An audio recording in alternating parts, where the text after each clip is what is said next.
বিক্রি না করলে আমার মায়ের খাদ্য আমি নিতে পারবো না। তো কাস্টমার আসবে, রুটি দিতে হবে। ইমাম আহমদ ইবনে হাম্বল বলতেছেন, বেটা তুমি যদি মনে কিছু না নেও তাহলে রাগ করতেছেন। আমার আবার এটা একটা অভ্যাস, আমি যে অঞ্চলে যাই ওই অঞ্চলের আঞ্চলিকতা ফট করেই কব্জ করি। যদি ঠিক থাকে আঞ্চলিকতা বেড়ে যায় মুহূর্তের মধ্যে আন্তরিকতা, মনে হবে যে এই লোকটা আমাদের আপন, অনেক আপন। ঠিক কিনা বলেন? গত 9 দিন রংপুর ছিলাম, রংপুর বিভাগে, এ বাহে বুহে, বুঝেন নাই? আর এখন তো মাশাআল্লাহ কিছুটা আর একটু উন্নত, এবার আরো যাবেন আরো উন্নত, কুষ্টিয়া গেলে তো একেবারেই উন্নত। ঠিক কিনা বলেন? তো আমি আর একটু জানতে চাই, আমি কি চালাবো না দোয়া করে দেব? ভাইয়া, যুবক বন্ধুরা, চালাবো? আর একটু সময় দেওয়া যাবে না ভাইয়া? তাহলে আবার নারায়ে তাকবীর। আমি বলবো আজকের মাহফিল, আপনারা বলবেন চলবে চলবে। আজকের মাহফিল আমাদের মান্যবর সভাপতি এবং অন্যান্য চিফ গেস্ট, ওনারা তো অনেক ব্যস্ত মানুষ, আমার বড় ভয় করতেছে ওনারা উঠে যাবেন ওনাদের সুবিধা অনুযায়ী। তবে আজকের স্টেজটা যে সুন্দর হয়েছে, জ্ঞানীগুণী মানুষ সবাই একসাথে আছে, আমি গুনাহগারের সাথে, এটা যদি শেষ পর্যন্ত থাকে তাহলে A to Z কমপ্লিট সুন্দর। কথা বলেন ঠিক কিনা? এজন্য আমি অনুরোধ করব, যদি আজকের একটু সময় দেওয়া যায় মান্যবর অতিথি মহোদয়গণ, তাহলে আমি অদমের সাথে কাবা ধরা হাতের সাথে আপনি কাবায় ঢুকেছেন, আর আল্লাহ আমার প্রতি বছর কয়েকবার করে কাবায় নেন, অর্থাৎ কাবা ঘরে আমি কাবা ঘর তওয়াফ করি, আরব আমিরাতে যাই, আমি আপনাদের জন্য দোয়া করব। আমার মন কেন জানি বলতেছে আজকে দোয়া আল্লাহ ফিরে দিবে না, আল্লাহ আজকে দোয়া কবুল করবে ইনশাআল্লাহ। আপনারা সবাই থাকবেন তো ইনশাআল্লাহ? তাহলে আমি বলবো আজকের মাহফিল, আপনারা বলবেন চলবে চলবে। আজকের মাহফিল কতক্ষণ চলবে? তাই বলে আবার সারা রাত নাকি? একজন কয় সফু রাত চলবে। সফু রাত মানে কি? সারা রাত। তাহলে আচ্ছা যাই হোক, এইবার ইমাম আহমদ ইবনে হাম্বল করতেছে, বাবা বাবা তুমি একটু রুটি বানানো বন্ধ করবা, বাবা তুমি আমার একটা কথার জবাব দিবা বাবা। তো স্যাংরা বলতেছে, হুজুর আগুন তাপাইতেছেন, আগুন তাপা, আমাকে আমার কাজ করতে দেন। বলে কেন? বলে হুজুর আপনি তো আপনাকে চিনি না, আপনার নামও কি আমি জানি না, কারণ আমি এক এক দিন এক এক জায়গায় রুটি বানায় বিক্রি করি। এরকম কিছু কিছু দোকানদার আছে না, মানে পাল্টাপাল্টি করে জায়গা ত্যাগ করে পরিবর্তন করে সে দোকান দেয়। যুবক বলতেছে, আমি তো আপনাকে চিনি না, আপনার সাথে যদি আমি কথা বলতে চাই যাই, আমার মায়ের খেদমত করা সমস্যা হয়ে যাবে, রুটি বিক্রি না করলে আমার মায়ের খাদ্য আমি নিতে পারবো না। তো কাস্টমার আসবে, রুটি দিতে হবে। ইমাম আহমদ ইবনে হাম্বল বলতেছেন, বেটা তুমি যদি মনে কিছু না নেও, তা আজকে রুটি বিক্রি করে যে কয় টাকা তুমি পাইতা, আমি তার চাইতে ডবল তোমাকে হাদিয়া দিতেছি, তাও তোমার সাথে আমার কথা কইবেন না। সুবহানাল্লাহ কোন, একটু জোরে কোন সুবহানাল্লাহ। এখন মনে করেন টাকা হাদিয়ার কথা বলছে, টাকার কথা বলে না, কিসের কথা বলছে? হাদিয়া দেওয়া সুন্নত, নেওয়া সুন্নত। তাহাদ্দু তাহাব্বু, হাদিয়ার দ্বারা মোহাব্বত পয়দা হয়। হাদিয়ার দ্বারা কি পয়দা হয়? ভালোবাসা পয়দা হয়। যে আপনি শত্রুতা করতে দেন, আপনি মাঝে মধ্যে সে যেটা পছন্দ করে, যদি 2টা পান খাওয়া পছন্দ করে তো 2 খিলি পান নিয়ে যান, নিয়ে দেখবেন আসসালামু আলাইকুম ভাইয়া 2টা পান খাতো, মোর সাথে কথা কইছ আর না কইছ, লে তোর জন্য 2টা পান হাদিয়া আনছি।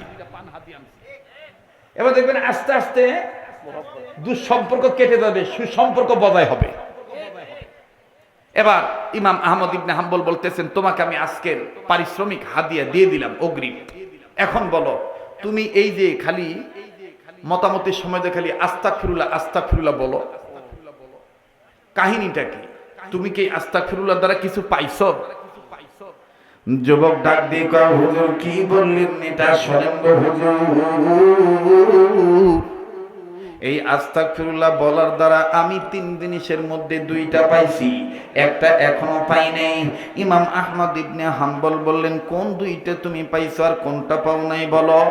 ডাক দিয়ে বলতেছেন, হুজুর 3টার মধ্যে 2টা পাইছি, এর মধ্যে একটা হলো হুজুর গো বেশি বেশি আল্লাহর কাছে মাপ চাওয়ার দ্বারা, তওবাকারী হওয়ার দ্বারা, ইস্তেগফার পাঠ করার দ্বারা, ইবাদতকারী হওয়ার দ্বারা আমার আল্লাহ রব্বুল আমিন আমার জবানটাকে এমন পবিত্র জবান বানায় দিয়েছে, আমি যত দোয়া করি সব দোয়া কবুল হয়ে যায়। আর একবার আওয়াজ দিয়ে বলেন না সুবহানাল্লাহ। এবার ডাক দিয়ে বললেন, যুবক রে 2 নম্বরটা কি, তুমি কি পাইছো বলো? বলে 2 নম্বরটা পাইছি হুজুর গো, আপনি শোনেন, দোয়া যখন কবুল হয়ে যায় আমি আমার আল্লাহর কাছে ডাক দিয়ে বললাম, আল্লাহ তোমার কাছে দোয়া করতেছি স্বপ্নের মাধ্যমে, আমি গরিব মানুষ, রুটিওয়ালার কপালে একদিন নবী মুহাম্মদকে দেখাইয়া দিও, স্বপ্নের মাধ্যমে নবীজিকে দেখাইয়া দিও। হুজুর গো এই 2টা দোয়া আল্লাহ কবুল করেছেন। 1 নাম্বার যত দোয়া করি সব দোয়া কবুল হয়ে যায়। 2 নম্বরে আমি নবী মুহাম্মদকে স্বপ্নের মাধ্যমে দেখতে পাই। এবার ডাক দিয়ে বলে, যুবক এই 2টা পাইলে আর কি চাই? বলে হুজুর ওইটা যে চাই ওইটা তো নবী মুহাম্মদ আমাকে স্বপ্নের মধ্যে বলে দিয়ে গেছে। বলে কি পাও নাই? ডেকে ডেকে বলতেছে, হুজুর গো একদিন ঘুমের ঘরে আমি যখন নবী মুহাম্মদকে স্বপ্নে দেখতে পাইলাম, নবীজির হাতের সাথে আমি হাত মুসাফা করলাম, আল্লাহ নবীর হাতটা ধরে আমি বুকের কাছে নিলাম, আবার আমার হাতটা নাকের কাছে নিলাম, জান্নাতের ঘ্রাণ আমি গ্রহণ করলাম। ওগো হুজুর আল্লাহ নবীর হাত আমি ছাড়তে চাচ্ছিলাম না। নবী আমায় ডাক দিয়ে বলতেছেন, যুবক রে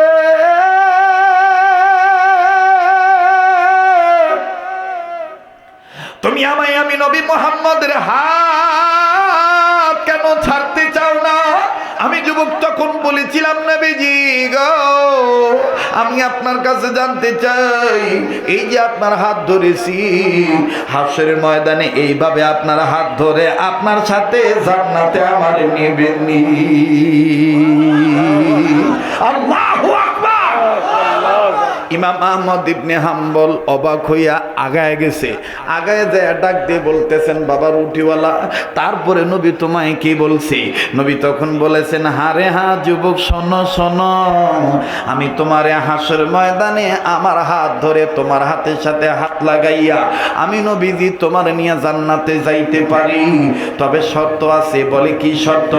নবী তখন বলেছিলেন, যুবকরি দুনিয়ার জমিনে তুমি যুবক আমার রুহানি সন্তান, সকল নবী রাসূলদের রুহানি সন্তান, ওয়ারাসাতুল আম্বিয়া, যারা হক্কানি আলেম হবে, এই হক্কানি আলেমদের সাথে যদি তুমি সম্পর্ক রাখো, আমি নবীজি কিয়ামতের ময়দানে তোমাকে সুপারিশ করে জান্নাতে নিয়ে যাব। ওগো আগুন তাপানওয়ালা হুজুর, আমি নবী তখন, আমি রুটিওয়ালা তখন নবীকে জিজ্ঞাসা করে বললাম, নবী গো ওই রকম একটা হক্কানি আলেমের নাম যদি বলে দিতেন যার হাত ধরলে আপনার হাত ধরা হবে। নবী তখন আমাকে স্বপ্নের মাধ্যমে বলে দিল, এই দেশে ওই রুহানি সন্তান আছে যার নাম হবে ইমাম আহমদ ইবনে হাম্বল। আল্লাহু আকবার বললেন না? সুবহানাল্লাহ বললেন না? আগুন তাপাইতেছে কে বাবা? জ্ঞানী মানুষ বুঝবেন ভাই, বুঝবেন ভাই। আর যারা হকারি আর বড়ি বেচা শুনবার এসছেন, ওরা কবে তো ওয়াজ হচ্ছে না বা। আর যারা জ্ঞানী মানুষ তারা বুঝবেন আগুন তাপাইতেছে কে? ইমাম আহমদ ইবনে হাম্বল। রুটিওয়ালা যুবক যখন কইছে ইমাম আহমদ ইবনে হাম্বলকে আল্লাহ রসুল বলছেন তার হাতের সাথে হাত রাখতে, তার হাত ধরতে, ওই দিন থেকে শুরু করে আজ পর্যন্ত আমি হুজুর কি বলবো, দুঃখের কথা, সব দোয়া কবুল হয়েছে, এই দোয়াটা কবুল হয় নাই।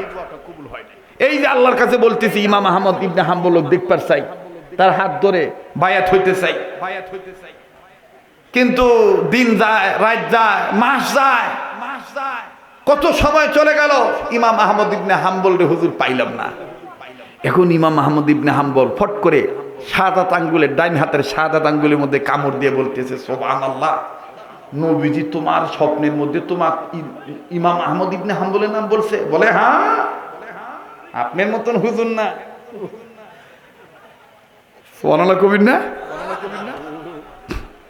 আপনার মতন হুজুর না, ইমাম আহমদ ইবনে হাম্বল। চারটিখানি কথা না। আরে কি এক আজীব অবস্থা। এই জন্য বাবা আমি এদিক খুব কম আসবা, পরিবেশ লাগে, কথা বলতে। যাই হোক,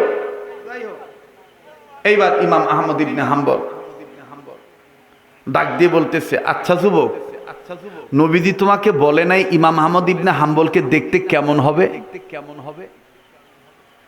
এটা পরে বলছি। ইমাম আহমদ ইবনে হাম্বল বলতেছে, আল্লাহ আমি এখন কি করি? আমি যদি বলি যে আমার নাম ইমাম আহমদ ইবনে হাম্বল, তাহলে এই চ্যাংরা ফট করে বলবার পারে যে রুটি খাওয়ার ধান্দা।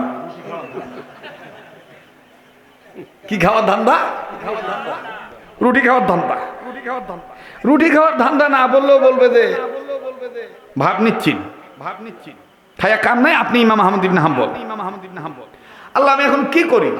আচ্ছা আমি যুবককে জিজ্ঞেস করি, নবীজিও তো আমার নাম বলছে, আমার সিমটমস, আমার নমুনা, আমার রূপরেখা, এইটা আল্লাহ রসুল বলে দিতে পারে যুবককে। আমি জিজ্ঞেস করি। ডাক দিয়ে বলতেছে, ও রুটিওয়ালা,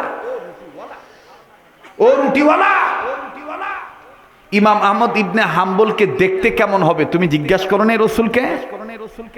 বলে হুজুর আমি কি আর চুপ ছিলাম? আমি নবীজির হাত ধরে বলেছিলাম, নবীজি গো, জগতে তো অনেক হুজুর আছে, যাইতেই যদি আইসা বলে আমার নাম ইমাম আহমদ ইবনে হাম্বল, আমি তারে চিনমু কেমনে? আরে বাবাজি, আমার স্নেহের মাওলানা আবু রাইহান শরীয়তপুরি, যতই বাজান আমার রঙে ঢঙে কথা গো, তারপরও বাজান কোনো না কোনো এসকমার বেশকম থাকেই। আসল আসলি, নকল নকলি, কথা কন ঠিক কিনা? আসল আসলি আর নকল নকলি। ওই যে কিছু কিছু চ্যাংরা কয়, মান্না ডাইলগ যার তার মুখ সাজে না রে, মান্না রে।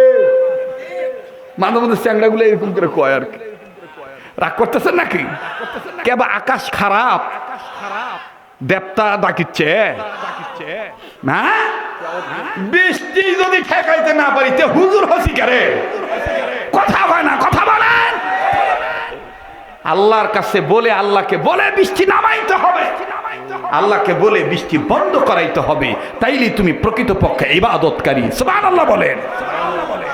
তুমি করবা আল্লাহর ইবাদত, দুনিয়ার সব সৃষ্টি করবে তোমার ইবাদত। সুবহানাল্লাহ। এইবার ইমাম আহমদ ইবনে হাম্বলকে যুবক ডাক দেখে, হুজুর আমি কি আর স্বপ্নের মাধ্যমে না জিজ্ঞেস করছি? ইমাম আহমদ ইবনে হাম্বল কয়, নবীজি তোমাকে ইমাম আহমদ ইবনে হাম্বলের চেহারার বর্ণনা কি বলছে? যুবক কয়, হুজুর নবীজি বলেছেন ইমাম আহমদ ইবনে হাম্বলের নাকটা হবে খাড়া, কপালটা হবে পাশ, আর চুলগুলো হবে সুন্দর, চেহারাটা হবে নুরানি, আর শরীরের চামড়ার কালার হবে গোলাপি কালার। আর একটা হইল ইমাম আহমদ ইবনে হাম্বলের হাতে হাত রাখিয়া, ওই হাতটা যদি তুমি তোমার নাকের কাছে নাও, আমি মুহাম্মদের হাত ধরে যে গ্রান পাও, ইমাম আহমদ ইবনে হাম্বলের শরীর থেকেও ওই একই গ্রান পাইয়া যাইবা। আজ কেনে গো আহাজারি সারা দুনিয়ায়, আমার দিনের নবী কামলিওয়ালা হানাই রে দুনিয়ায়। বলেন, আমার দিনের নবী কামলিওয়ালা হানাই রে দুনিয়ায়। সবাই জবানটা খোলেন না, আমার দিনের নবী কামলিওয়ালা হানাই রে দুনিয়ায়। নবীজির ওফাতের কালি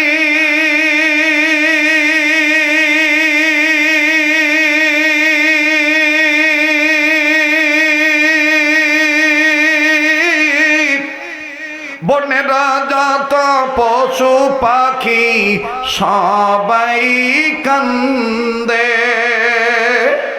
কান্দিয়া কান্দিয়া সবাই, জোরে কান্দিয়া সবাই জমিনে লুটায়। আমার দিনের নবী কামলিওয়ালা হানাই রে দুনিয়ায়, সবাই আমার দিনের নবী কামলিওয়ালা হানাই রে। আরে ভাই এগুলো বললে সওয়াব হবে, নবীর ইশক ও মহব্বত অন্তরে আসবে।